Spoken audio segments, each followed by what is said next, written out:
जय श्री राम। जय जय गिरवर राज किशोरी, जय महेश मुख चंदन कोरी। सद्भाव रामायण अयोध्या कांड अध्याय 2 कबीर और कमाल। आपने कथा सुनी होगी। कबीर की आखिरी अवस्था थी। कबीर किसी भी दिन ध्यान में बैठे हों ऐसा चित्र नहीं मिलता। वे हमेशा प्रवृत्तिशील रहते थे। कबीर से लोग पूछते, बाबा आप ध्यान क्यों नहीं करते हैं? कबीर कहते हैं, मैं जो कुछ करता हूँ वह ध्यान है। कितना बड़ा संत! जीवन पूरा हुआ तब तक कपड़ा बुनना चालू रखा। शाम हो तब कपड़े का थान लेकर बाजार में बेचने जाएं। वही कबीर जीवन के आखिरी दिनों में यकायक गंगा तट पर आंखें बंद कर बैठ गए। कोई कबीर के पैरों पर कुछ रखता तो कबीर विवेकपूर्वक ना कहते। कबीर पैसे नहीं लेते थे। कोई कुछ अर्पण करे तो कहते, आपने भाव अर्पण किया पर मैं स्वीकार नहीं कर सकता। कबीर का बेटा कमाल उस वक्त दरवाजे के पास खड़ा मिला और उसने पूछा, क्या हुआ, आप नाराज़ क्यों हैं? तब लोग कहते, हमने कबीर जी को भेंट दी, स्वीकारते नहीं। तब कमाल बोला, मेरे पैरों के पास रख दो। बाप ना कहे बेटा ले ले। हर रोज़ ऐसा होता। चर्चा होने लगी कि बाप बेटे ने चालाकी कर रखी है। समाज में चर्चा होने में देर नहीं लगती। समाज का यह स्वभाव है। एक दिन कबीर के हितैषियों ने कबीर के पास आकर शिकायत की, बाबा आप भेंट को स्वीकार नहीं करते और कमाल ले लेता है। सब और इसकी चर्चा है। ठीक नहीं हो रहा। आप कमाल को उल्हाना दें। कबीर ने इसका बहुत सरल जवाब दिया, मैंने सहज रीति से लेना बंद किया है। वैसे ही कमाल भी सहजता से लेना बंद करेगा तभी वह बंद होगा। मेरे कहने से वह बंद नहीं करेगा। मैं कहूँगा तो शायद वह बाएं हाथ से लेगा और दाएं हाथ से नहीं लेगा। छोड़ने का जब भीतर से होता है तभी क्रांति होती है। इसलिए मैं उसे छोड़ने को उपदेश नहीं दूंगा। कबीर के हितैषियों ने कहा, पर आपकी निंदा होती है, इसकी क्या? इसमें मुझे क्या लेना देना? लोग भले ही निंदा करें पर हमें दुख होता है। कुछ कीजिए।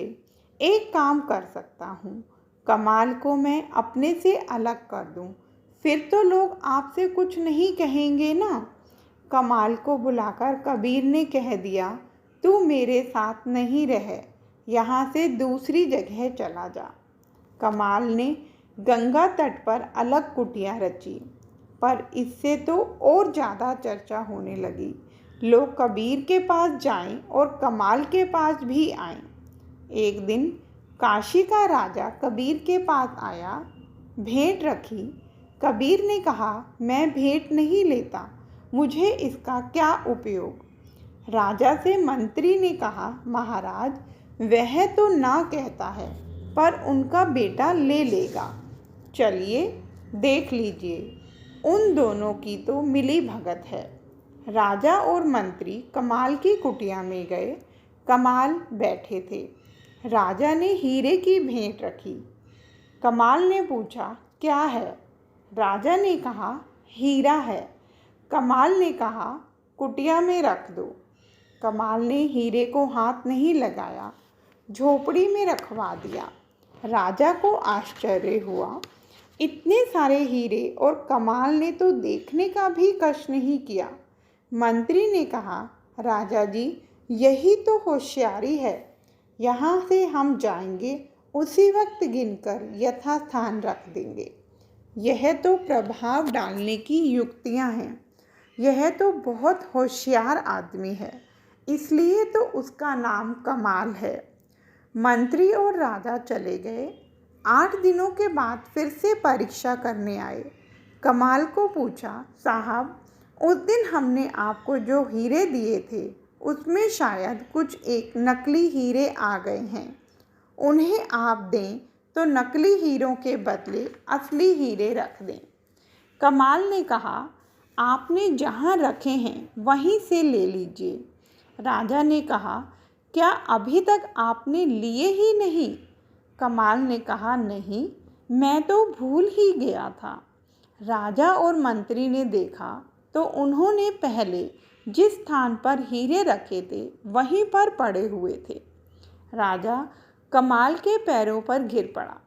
उसे ख्याल आ गया कि कबीर बाहर से भी छोड़ सके हैं और अंदर से भी छोड़ सके हैं, जबकि कमाल बाहर से नहीं छोड़ सके हैं पर अंदर से संपूर्णतः छोड़ सके हैं।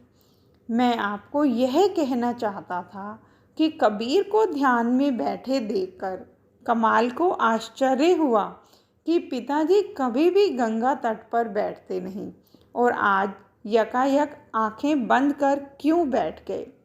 एक दिन कमाल ने कबीर से पूछा, बाबा, आप किसी भी दिन ध्यान में नहीं बैठे पर आजकल आंखें बंद कर आप क्या कर रहे हैं? तब कबीर ने जवाब दिया, मृत्यु सीख रहा हूँ। हम जानते हैं कि जिंदगी के अंत में मृत्यु है, पर उसको जानने की तैयारी कितने लोग करते हैं। जय श्री राम।